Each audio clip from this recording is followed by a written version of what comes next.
Good morning. You're listening to What's Going On. I'm Loraine Ballard-Morrill.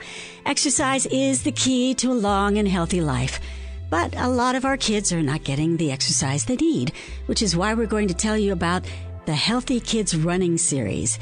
Jessica Kraft gave up a high-paying job in finance to co-found Rock to the Future, which offers free music education for kids. They've got a big gala coming up that's a lot of fun. But first, March is Developmental Disabilities Awareness Month, and we're going to be talking about the great progress that we've made, but the progress that we need to continue to make in terms of raising people's awareness about individuals who have disabilities and how we all need to accept and understand that everyone has something very special to contribute to society. Joining us in the studio is Leah Yaw. She is Senior Vice President at Devereux Advanced Behavioral Health. And also we have Aaron Muderick, who is the founder and CEO of Crazy Aaron's Thinking Putty. And he's here for a very special reason because he's one of the wonderful employers out there who embraces individuals with intellectual disabilities and hires them. Let's begin first with you, Leah. Let's talk about where we are right now with our awareness of people with intellectual disabilities. We've come really a long way in the last 30 or 40 years, haven't we?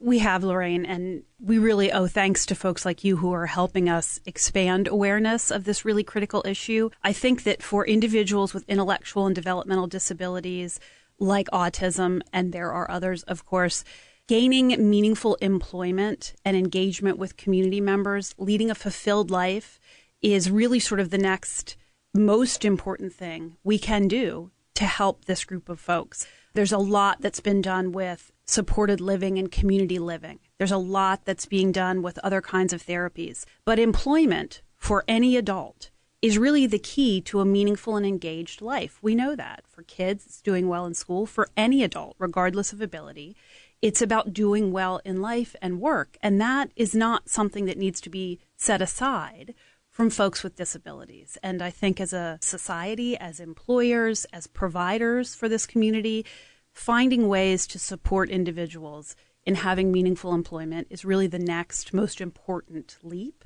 in the evolution of our care and thinking about this population. We'll get back to you in just a moment to talk about the ways in which Devereux actually prepares individuals to enter the workplace. I'd like to turn to you, Aaron, because you've got such a great product there. What a neat name. Crazy Aaron's Thinking Putty. And first of all, we have to talk about what that is, because actually I haven't had a little one in my house for a very long time. So you did. I'm a little out of it there. So tell me about that. Well, back when I graduated from college 20 years ago, I got a job doing computer work. I had a degree in computer science, and I got bored pretty quick sitting at my desk. So I started accumulating all kinds of toys to keep me occupied. And one of them was this little blob of putty. And I thought it was pretty neat. My coworkers liked to play with it. They would steal little pieces when I wasn't looking. But what I realized was that it was sort of stuck in the 1950s, that it could be so much more. And so I started studying chemistry at night and learned how to make it better. And now, 20 years later, we have putty that's magnetic that crawls over to a magnet. And we have putty that when you open the can, we get calls in customer service that it's empty because it's so crystal clear, it looks like it's not even there. Wow. So that's Thinking Putty. Thinking Putty is the fidget toy for the 21st century. It sounds great. I must get some immediately. But more than that, more importantly than that, which is also very important, but what you do is you actually hire people with intellectual disabilities and developmental issues. And I wonder if you can tell us where your thinking comes in terms of why you're doing that and how they fit into your workplace. Sure. Well, 20 years ago, as it became something more than a hobby and started to turn into a job, and I would work nights and weekends with my wife, and we would make this stuff and we would package it. And then we had a Christmas where we realized we couldn't do this alone anymore. We had hired every neighborhood child to come work in our basement, and it was too much. So I thought back to high school when I had worked at a factory. They made pet tags for dogs and cats. And when I worked in that factory, the employees with the spring in their step, who were there on time Monday morning, who weren't grumbling in the lunchroom about how they wanted to find another job, those were the individuals who happened to work at this factory with intellectual disabilities. And I thought, well, I want people working in my company who want to be here, who are going to enjoy this work. It's fun, it's bouncy, it's colorful, and they should have that kind of positive attitude towards it. We worked with a neighbor. We began working with what was at the time Lynch Homes of Chester County. Now it's Ken Crest Services.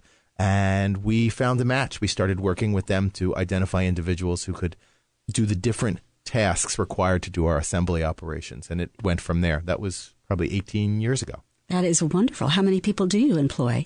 Through the 7 different agencies in the Philadelphia area, we employ over 800 individuals with intellectual and physical disabilities every day. Oh, my gosh. Wow. That's pretty impressive. It's beyond my wildest dreams. That is so awesome. You know, Leah, I think one of the challenges is making sure that people with intellectual disabilities are prepared for the workplace. And that's one of the things that you do at Devereux. How do you do that? Well, we do, and that is key because these relationships only work if it works for both parties. So it has to work for the individual with disabilities, but it also has to be a meaningful support to the employers who work with us. And so preparation is key.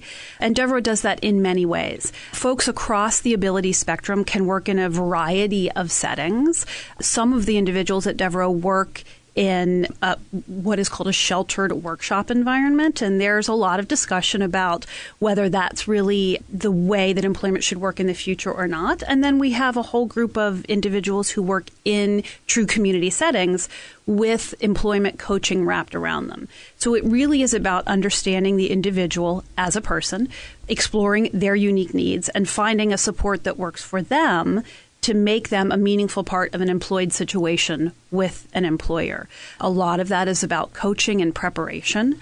A lot of that is also about working with the employer as an organization and an entity so that their environment is one that supports those folks as well. And so it's really about partnership, understanding individuals' needs and understanding the employer's needs, making a good match. So there is coordination involved in the process. Aaron, one of the, I think, challenges and one of the beautiful things about what you're doing is that you're allowing people that are on the disability spectrum to be mainstream. They have jobs. They come in, as you say, with a spring in their step. And I'm always so wonderfully moved when I go into a business and I see a person with an intellectual disability working there alongside people who are, you know, mainstream normals. And I love that we're able to see people in that context, that everyone has a place in our community. And it seems like you're making that happen with your folks, too. You know, one of the challenges is working with this type of population. You need patience. Things happen at a slower rate.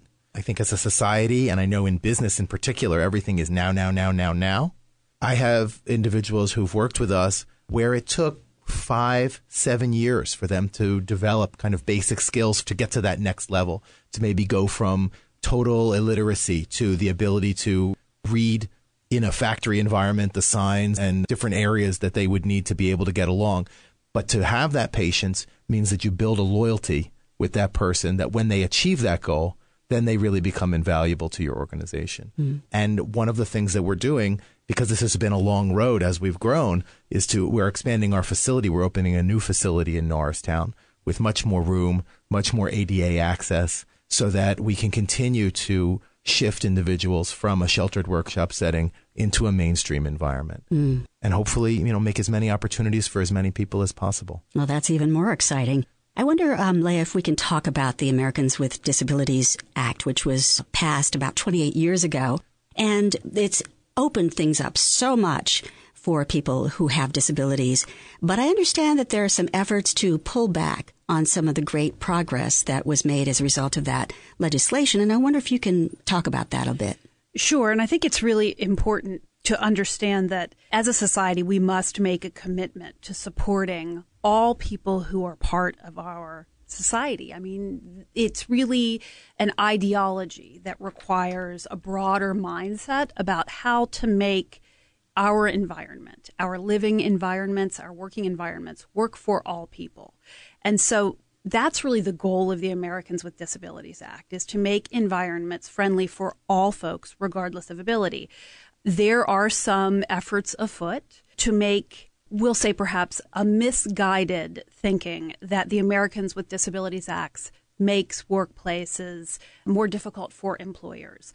In fact, if we come together as a community and think about how to make workplaces work for all folks productively, then we can live up to the ideas of the ADA. And there are a tremendous number of benefits in employing disabled populations. And Aaron hit on one, and perhaps one of the most valuable, which is that this is probably the most loyal population of employees any employer could ever hope for. And we understand how complex recruiting and retention is for every employer, regardless of the kind of work that you do. This population really is looking for lifetime employment. And so many of the issues that employers deal with, from the cost of recruiting and retention to the ebb and flow of a workforce that really causes production difficulties, that doesn't exist when you employ a disabled population. Folks will stay with you for their entire lifetime. They very rarely take sick days. They very rarely take any kind of extended vacation days. They want to be in this environment. They love their work. They bring joy with them. And a lot of those issues of retention really go away. And so while there is cost associated with doing things like making your workplace ADA friendly, while there is cost with the patience required to start up a meaningful workplace environment that includes disabled individuals, there is also a long-term benefit and reward that goes to directly to your bottom line, as well as to sort of this broader societal goal of making the world a meaningful place for all people.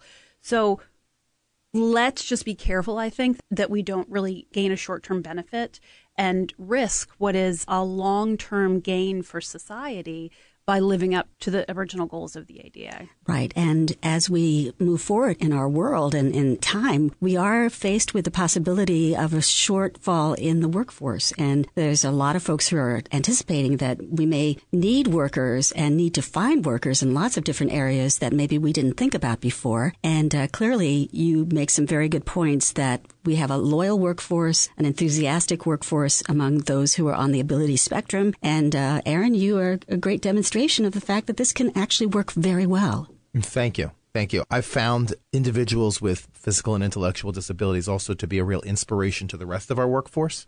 I think you come in the morning, you've had a bad day, and then you see someone whose challenges are maybe so much greater, orders of magnitude greater than your own. It can really give you a perspective to help you get through your day.